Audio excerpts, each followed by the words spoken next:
We can't produce food without water, but lack of water is becoming the new normal. What the f***?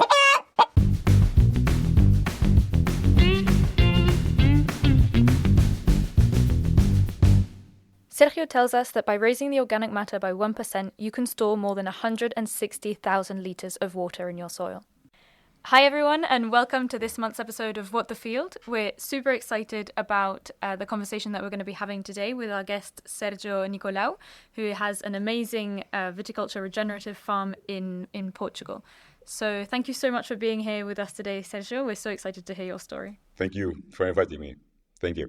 Yeah, absolutely. I think that we can just dive straight in because, again, such an exciting story to be told. So first of all, why don't you share a little bit about your journey into regenerative farming? How did you come into this? What motivated you to go towards this transition? Well, I grew up in a farm, a family farm, since I was born, and always helped my father in the fields. And then I studied agronomy in agronomy school.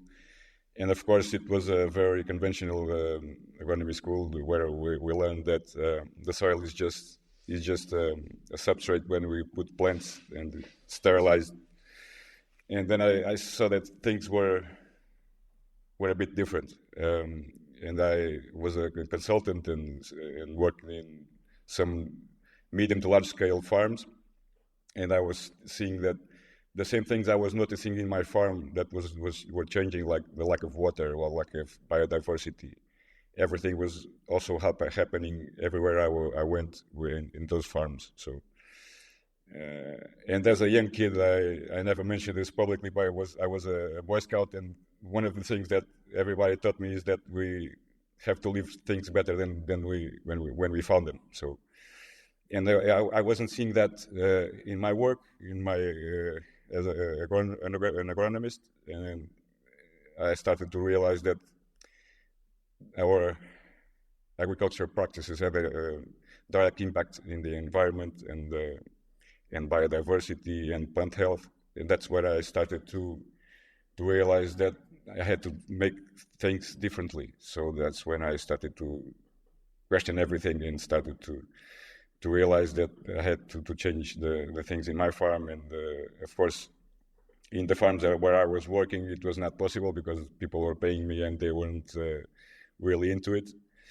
But then in 2018, my father wanted to retire and he handed me the vineyards.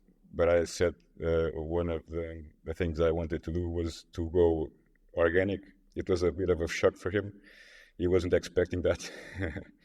But yeah, he supported me and we started transitioning immediately to organic. But I was seeing that the organic wasn't enough because it was mainly the organic mindset is, well, when the movement started like 50 years ago, it was different, and the guidelines that they had, it was mostly the same as regenerative agriculture. But the thing is that humans always get shortcuts, and the mindset is all just changing chemicals to control weeds and control insects and pests with other chemicals, not synthesized, but they are still chemicals, and the mindset of control.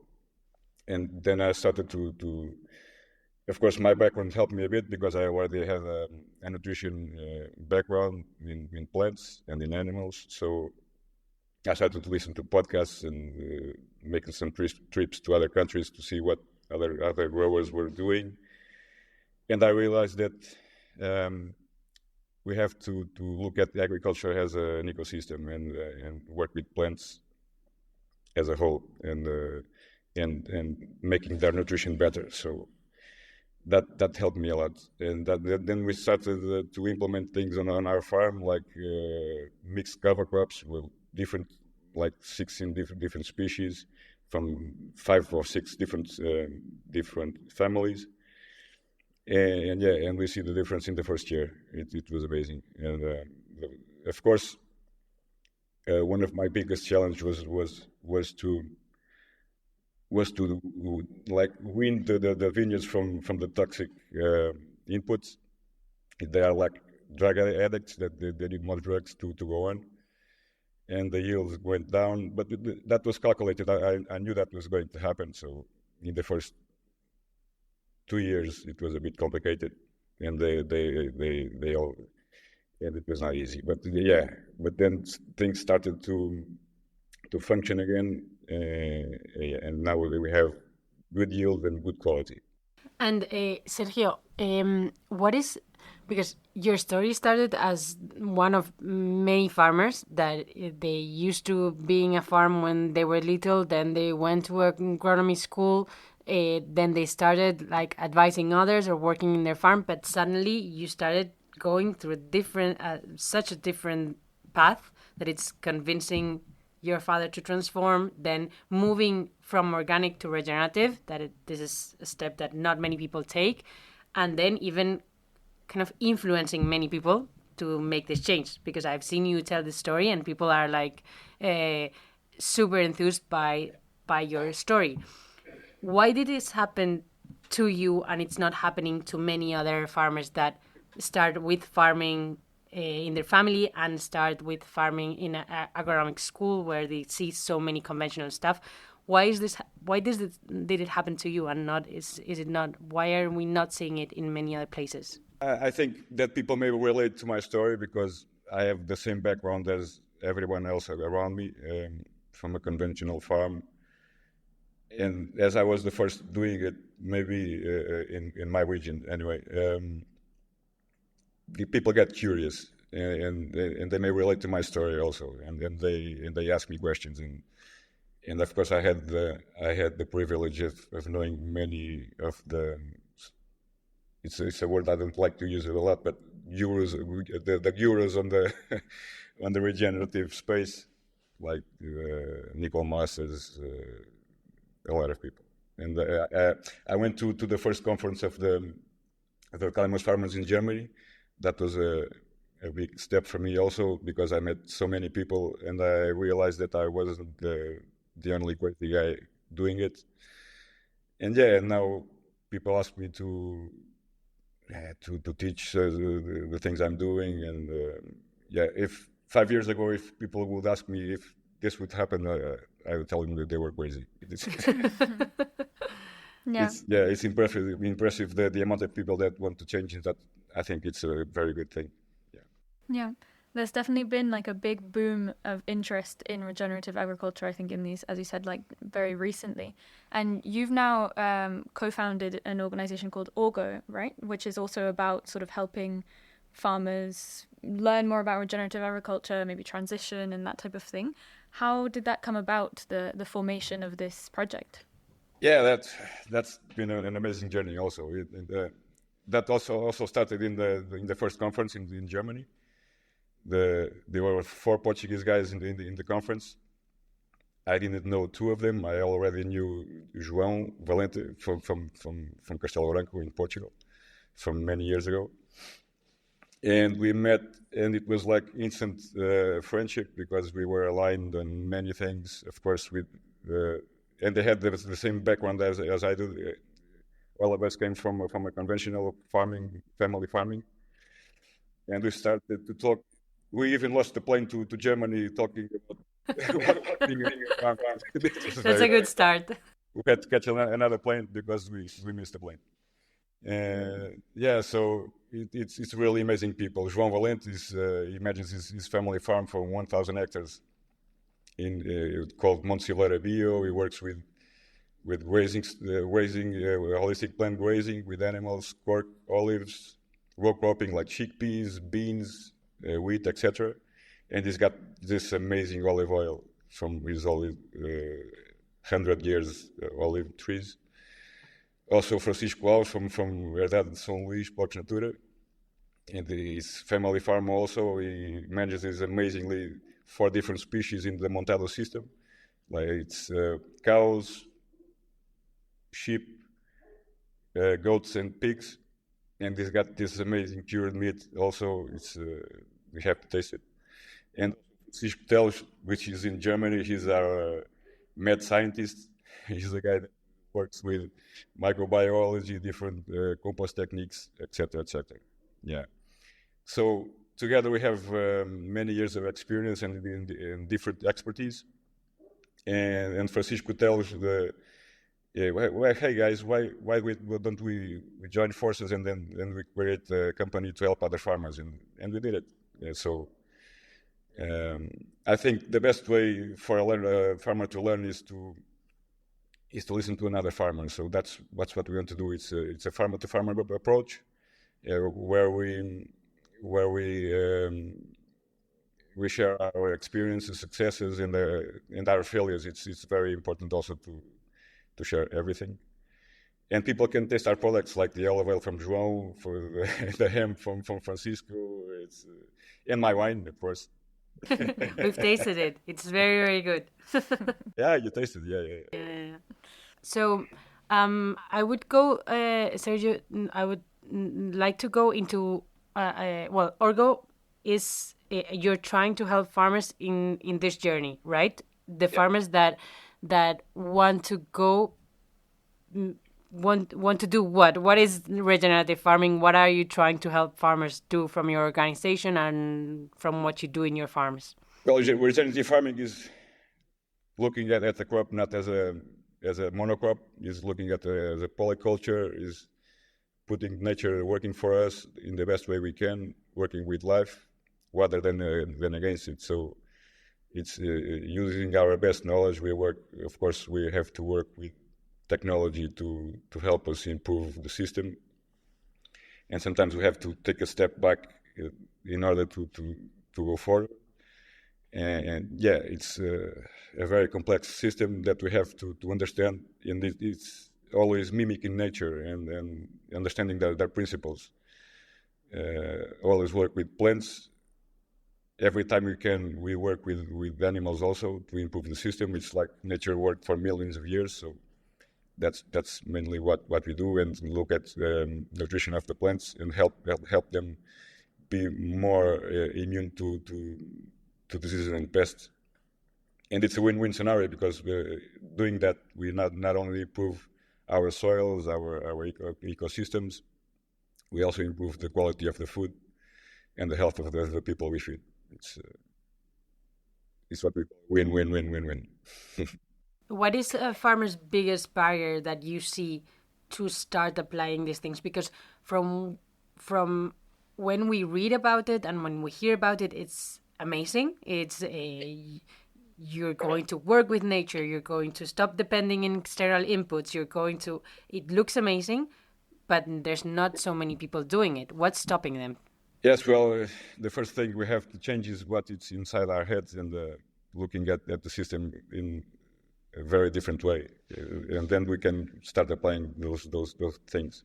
But first, we have to change what's inside us. It's in many things. There are many problems regarding that. First, it's being afraid of what people tell you about you in the coffee shop, and what your neighbors are going to say. My father, for example, when we started convert to organic, he told me, well, why don't we start with a plot that it's right there, it's a bit far from the road and nobody sees. But I don't know. We have to go 100%, and that's what we did. We turned all our vineyards into organic and regenerative. Yeah, it's not easy, and you have so much invested in what you did all your life. It's not easy to change. Of course. And they think it's not profitable, but it can be profitable because we sell our products for example, for a higher price most of the times. It shouldn't be like that, but the system is like that. So we have to, and the transition sometimes is expensive in the first years, but then what I see now is that I don't spend so much money on diesel and inputs, and now I'm the low cost producer around there, and I sell my grapes for a much higher price than I used to. So yeah. And are there other inputs, Sergio? Because the numbers, you're saying, okay, I spend less on inputs, I spend less on diesel, I sell it at a more expensive price, I guess because it's a more like a quality product, right? But is there other, why was it more expensive at the beginning? And are there other expenses that come with the transition to regenerative? For example, more people working in your farm, things like this? Well, yeah, in the beginning it was very expensive because I had to change a lot of things, not only in the machinery. In the first 3 years of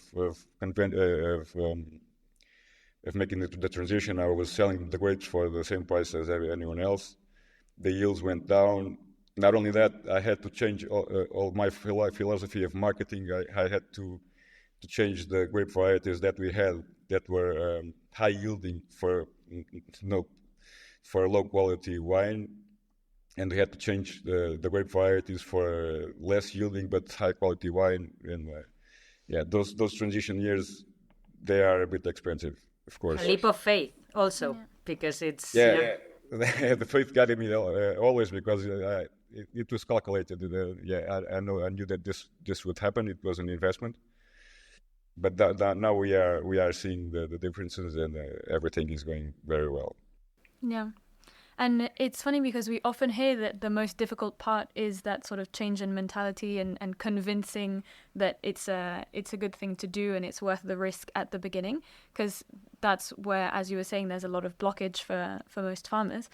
But it seems that now these days there's so much going on externally, and you've seen the farmer protests and loads of different things are happening in the space.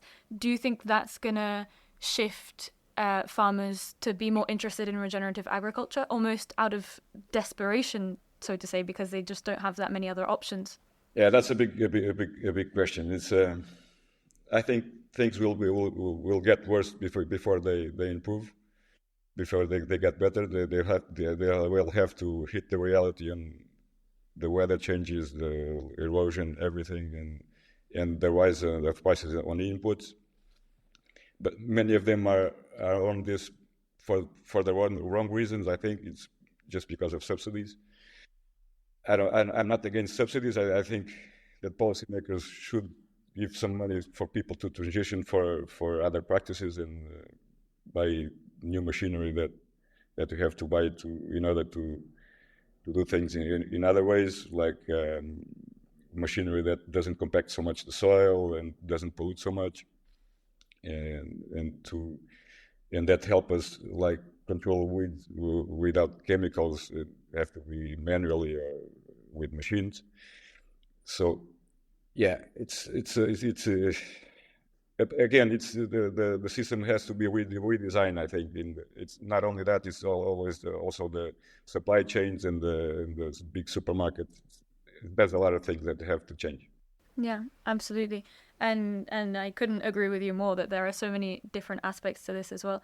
And in terms of consumers, just since you've made so many changes, have you seen that your consumers have changed? And in what way has that shifted for you as well, your relationship with your consumers? Yeah, definitely. So the type of people that come for my product or my wine is people that not only are searching for a good quality wine, they are also looking for what's happening in the farm, what's behind that wine, and people that like to see the face of the people that produce it, and they come to my farm and then see what I'm doing on the farm. We have open doors for consumers to come and see when they want. Of course, they have to schedule because I have a busy. You're very busy. Yeah. But yeah, it changed a lot. It's people that are very worried about the environment and the chemicals we use, the way we manage the soil. It's shifting a lot. Yeah. And Sergio, what do you think are the next steps for regenerative agriculture? Because we're seeing such nice examples across, at least across all Europe, of farmers that are doing great things, and these are kind of the pioneers. But how do we move this from some spreaded examples across Europe to actually changing the mentality? Maybe there's some people that it's very difficult to convince and they're going to come at last.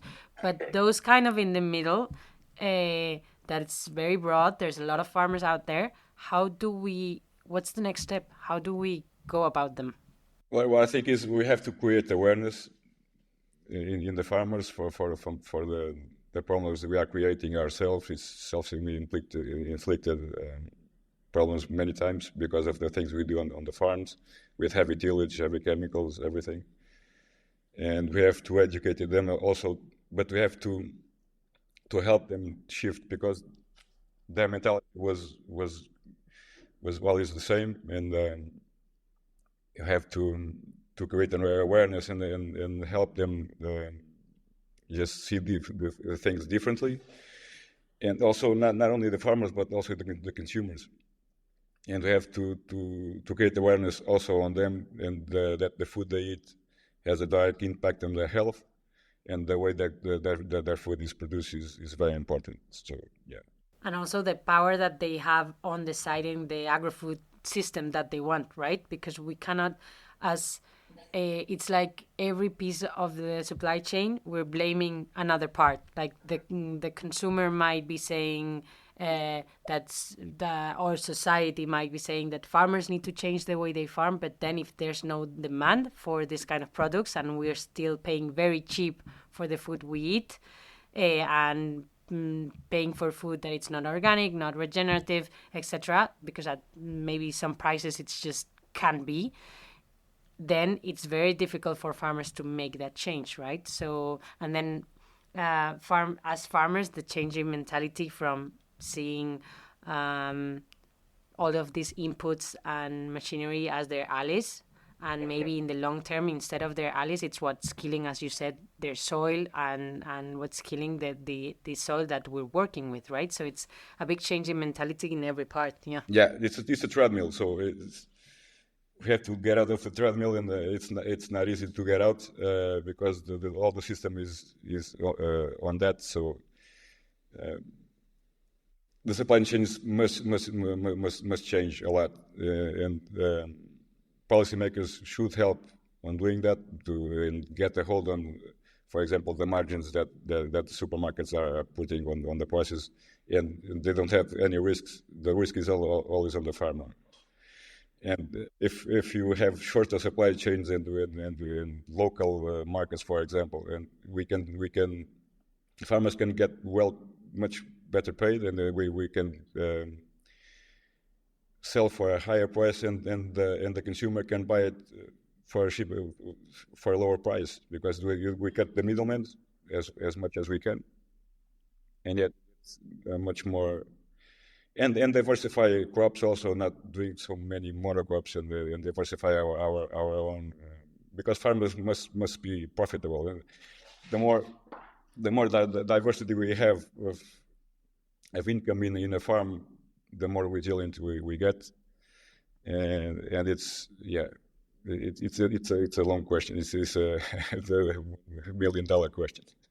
Yeah, and kind of in line with what you were saying, Chris, I don't remember where I saw this, these are not my words, but I saw somewhere that there can't be regeneration or restoration without restoration, like changing the story that we tell ourselves, changing the story of what farming is, what farmers do, and on the consumer side and on the farming side.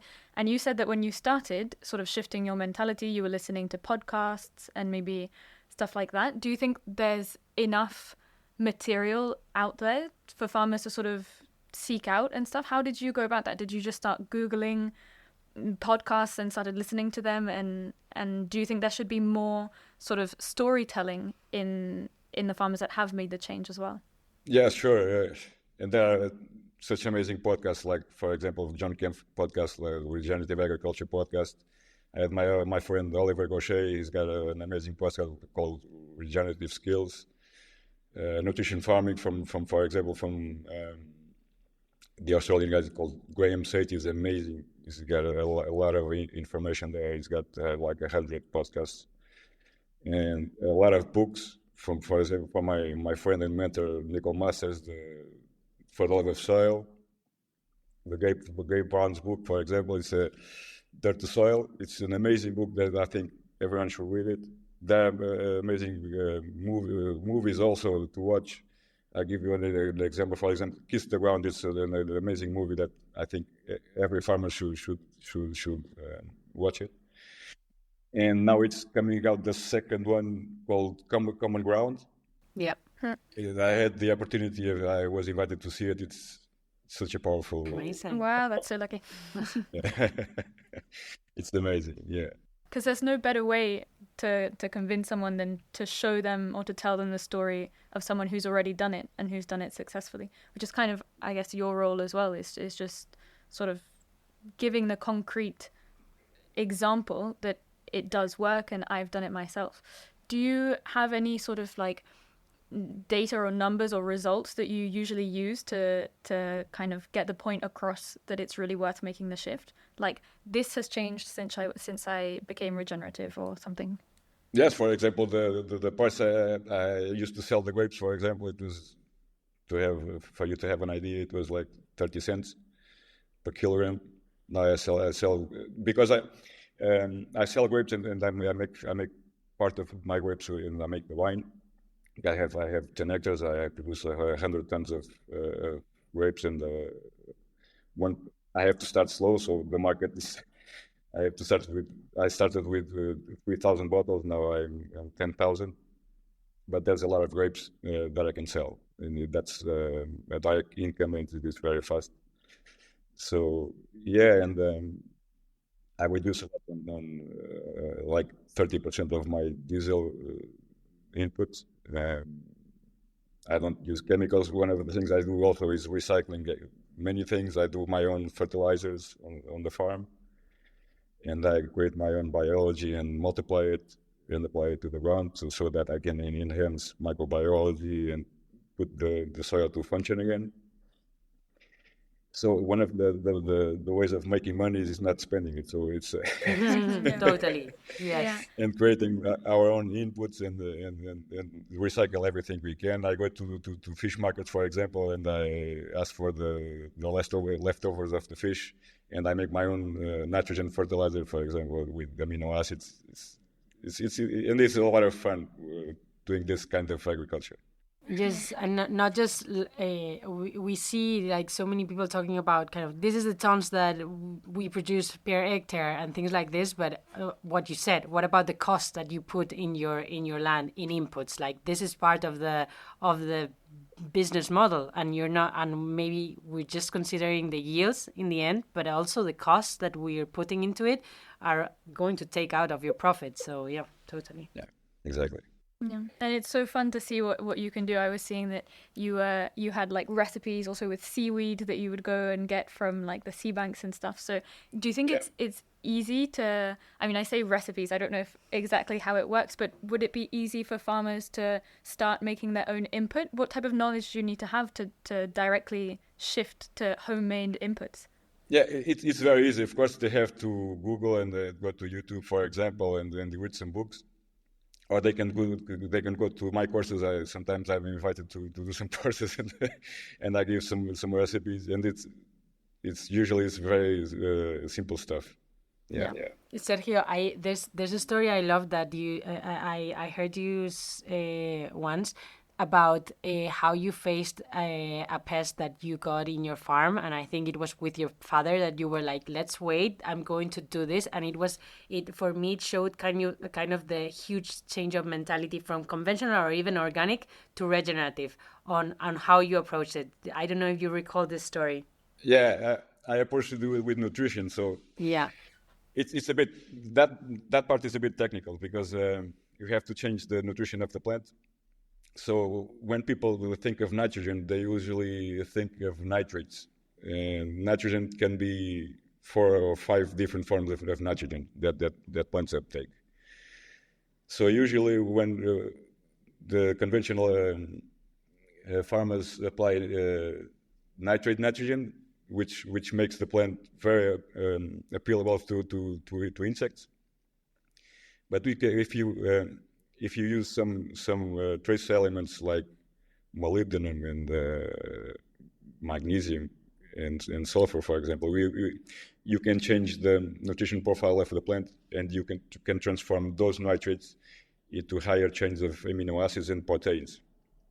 So this is the fun part: is that insects cannot digest proteins, and if you shift the nutrition profile of the plant, and she starts to metabolize that and transform it to proteins. The insects don't even look at the plants. So my father once we had a problem with an insect in one of our plots.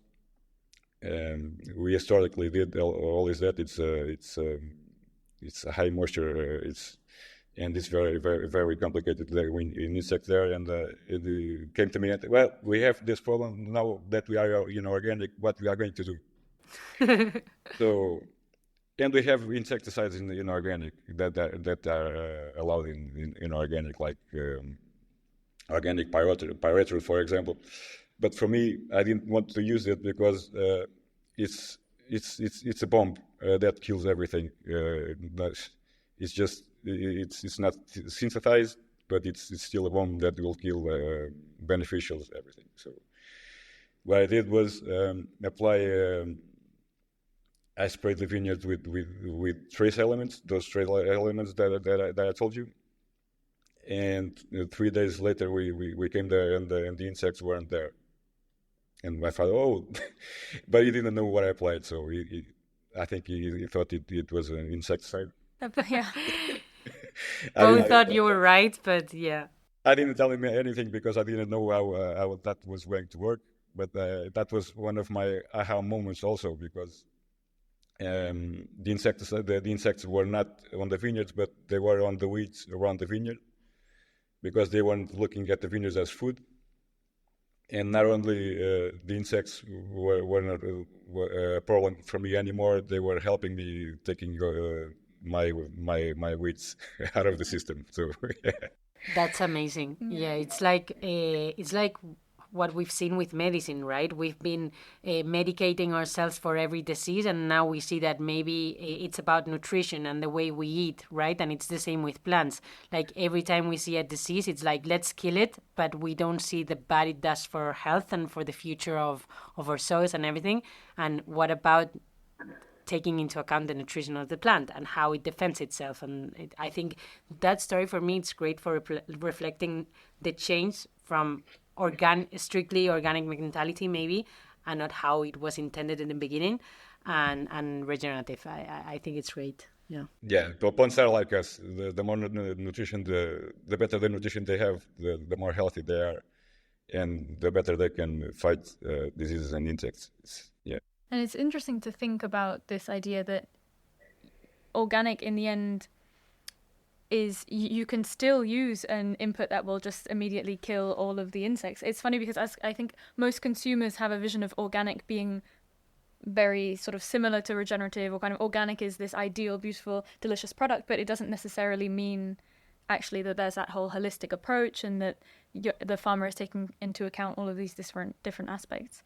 Do you think that farmers should try and become organic before they go regenerative, or do you think that farmers can just skip that part and try and go straight to regenerative?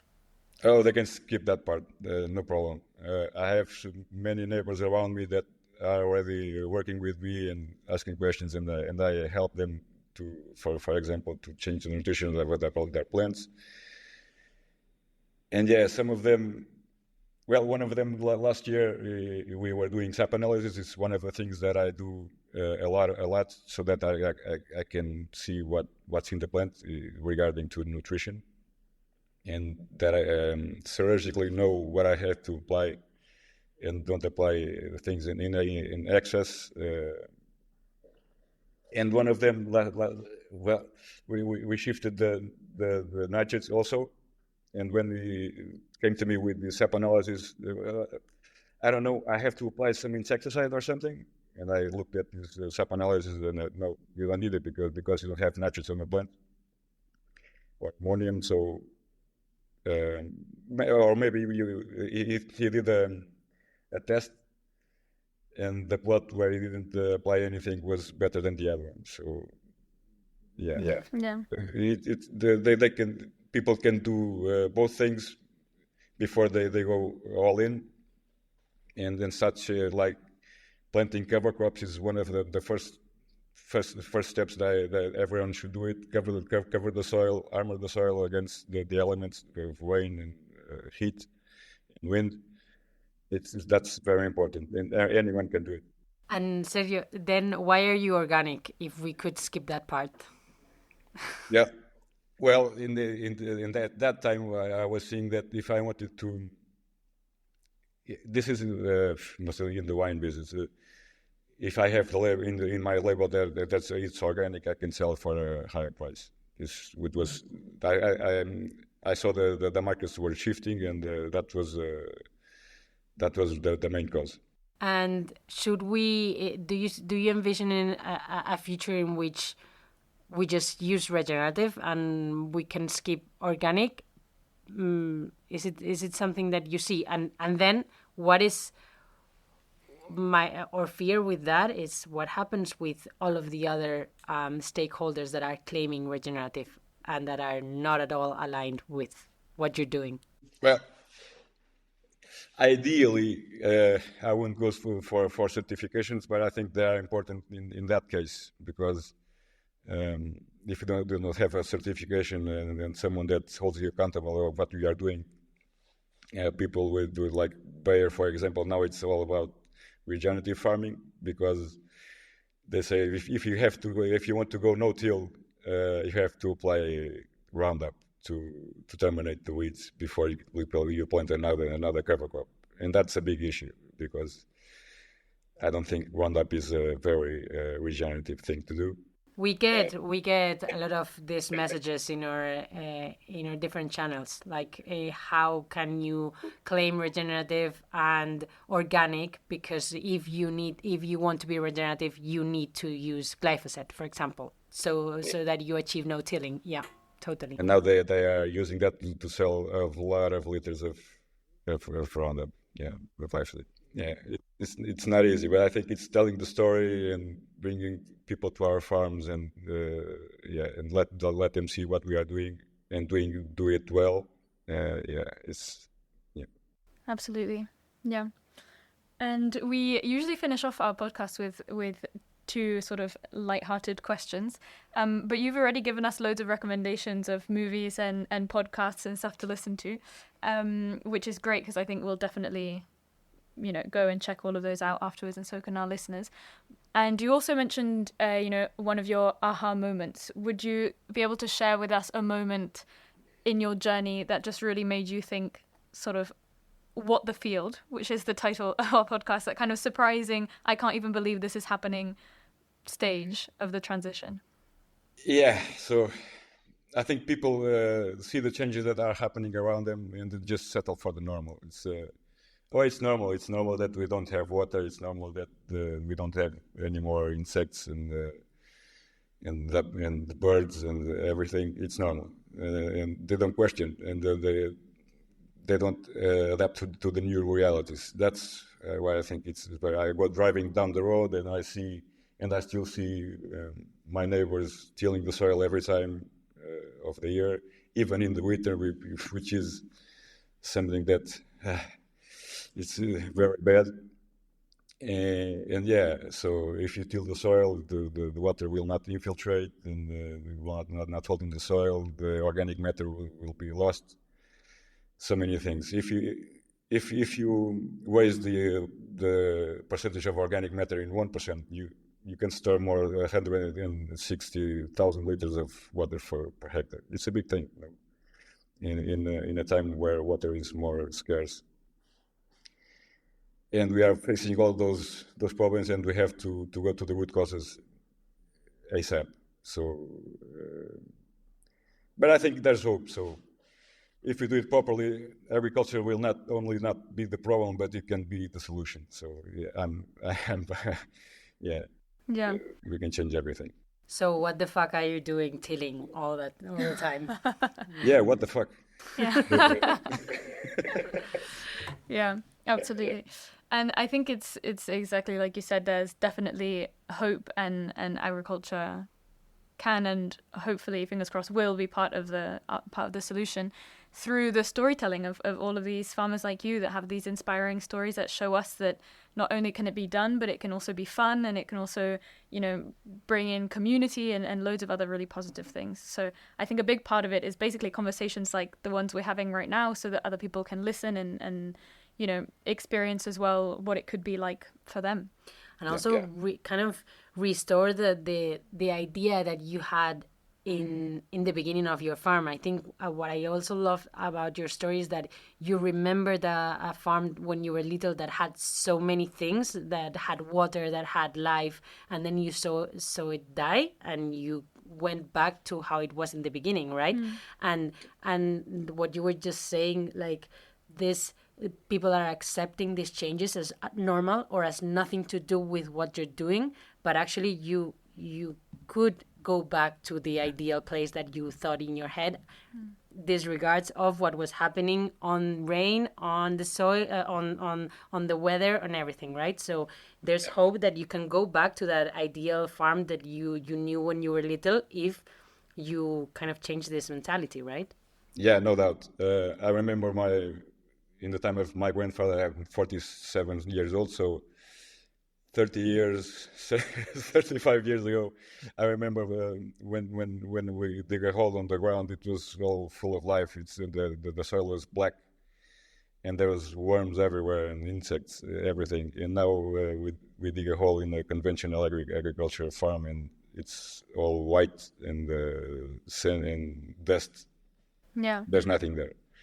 It's just it's just a subtract to put plants in and use a lot of inputs. Yeah. And it's crazy to think as well how quickly these changes come. Like, it's not that long ago, because sometimes we get the sense that, we're trying to go back to these really old, ancient ways of farming, and that's really good. But actually, in your own lifetime, you've gone through the 2 shifts already, from sort of like healthy soil to unhealthy soil, and then back to healthy soil. So in just one lifetime, actually, you can do it all. Yeah, the first time I told my father that we were going to put sheep on on our vineyards, he was like, "Are you crazy? Put sheep on the vineyards?" Yeah, sheep and goats. Well, let's try it. And we called our neighbor he's a shepherd, and he's got his flock. And it didn't took more than half an hour to see that it wasn't no problem. Problem is that if you control everything and you apply herbicides and you keep tilling the soil, there's nothing on the vineyards for them to eat. Yeah. They start damaging the vineyards. If they have a good cover crop and they don't need to even look at the vineyard, and that's no problem. Yeah. And it will help me fertilize the soil and everything. They're only helping me. It's like nature worked for millions of years. It's plants on the soil and animals on it. Yeah. Simple as that. And it's this idea of abundance that I really like in regenerative agriculture as well. I mean, abundance attracts abundance as well. So if you have enough to feed the sheep, then the sheep will come, and then that just sort of circles on to a snowball effect, which is awesome. It's cycling nutrients and energy. Yeah, so cool. Great. Well, yeah, I think we can stop here, because if not, we'll just be asking you 1,000 questions until tomorrow, basically. Yeah. But I think mainly we just want to say thank you so much for coming and chatting with us. It's so inspiring to hear stories like yours again, and hopefully we can just spread the word and make sure that more and more people have access to this knowledge and to this new way of perceiving agriculture. So thank you so much. Thank you so much. Amazing conversation. Yeah. Thank you. Thank you, Sergio. All right. Have a good day. Bye. Bye-bye.